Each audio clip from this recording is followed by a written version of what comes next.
అమ్మాయి చదివితే సరస్వతి, ఆడితే మయూరి, అల్లరి చేసే చిన్నపిల్ల, కొట్టపోతే ఈడొచ్చిన పిల్ల, తిట్టపోతే అయ్యో పాపం ఆడపిల్ల. అదే మమ్మల్ని వెధవ వెధవ అన్నారే వెధవ, అంట్ల వెధవ, దిక్కుమాలి వెధవ, అడుక్కు తిన్న వెధవ. మీరు సరిగ్గా చదవకపోతే పూనిలే పెళ్లి చేస్తామంటారు. మేము సరిగ్గా చదవకపోతే ఒరే వెధవ నిన్ను ఎవరు పెళ్లి చేసుకుంటారా అంటారు. మీరు ఖాళీగా ఉండి సెల్ఫీ పెడితే అబ్బా ఏముందరా, నేను కష్టపడి షార్ట్ ఫిల్మ్ చేస్తే నీ అబ్బా ఏముందరా. టాల్, డార్క్ అండ్ హ్యాండ్సమ్ మీరంటే రిక్వైర్మెంట్స్ 36, 24, 36. మేమంటే బాడీ షేమింగ్. మాకు పిల్లల్ని కంటానికి తప్ప మగాడు అవసరం లేదు అని ప్రియాంక చోప్రా అంటే ఏం లేచారు. అదే మరి చలపోతారు అంటే గోలగోలు చేశారు. మీరు ఏడిస్తే ఆడపిల్ల ఏడిపించక అంటారు, మేము ఏడిస్తే ఆడపిల్ల ఏడవక అంటారు. మాకు కష్టాలు ఉండవా, ఏడుపులు రావా? డే అండ్ నైట్ ఆఫీసులు గాడిదల్లో పనిచేస్తారంటే సేఫ్టీ పెట్టి 7కి చెక్కేస్తారు. బ్యాక్ పెయిన్ మాకు, బోనస్లు మీకు, ఐసైట్ మాకు, ఆన్ సైట్ మీకు. మేము హెల్ప్ అంటే అవునా అంటారు, మీరు హెల్ప్ అంటే రానా అంటారు. మీకు లంచ్ అంటే 2 hours బుట్ట భోజనం, మాకు లంచ్ అంటే 2 minute మ్యాగీ నూడిల్స్. మీ కోల్డ్ అంటే 1 week ఆఫ్, మా కామా అన్న ఫక్ ఆఫ్. ఏమన్నా అంటే we gov birth to you.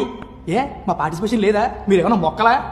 మిమ్మల్ని వనలేక, ఎవరికి చెప్పుకోవాలి అర్థం కాక, వర్క్ ప్రెషర్ తట్టుకోలేక, పనులు అవ్వక, జుట్టు నూడిపోయి నడుములు పోయి ఆఫీసులో ఉద్యోగాలు కాదు ఉద్యమాలు చేస్తున్నాం. ఒక్కసారి ఏటెక్ సిటీలో చూడండి, అమ్మాయిలందరూ అందరూ పూజలు ఉంటే అబ్బాయిలు మాత్రం కలిసిపోయి 6.5 మూతలు ఉంటారు. ప్రతి మగాడి విజయం వెనక ఒక ఆడది ఉంటుంది. వీళ్ళు వెనక ఉండరు, విజయం వచ్చాక వెనక్కి వస్తారు. ఫైనల్గా నేను చెప్పేది ఏంటంటే, ఒక అబ్బాయి సింగిల్గా ఉంటే పులి అవుతాడు, అదే అమ్మాయితో ఉంటే పులిగారు అవుతాడు. Thank you ladies and gentlemen, gentlemen and ladies.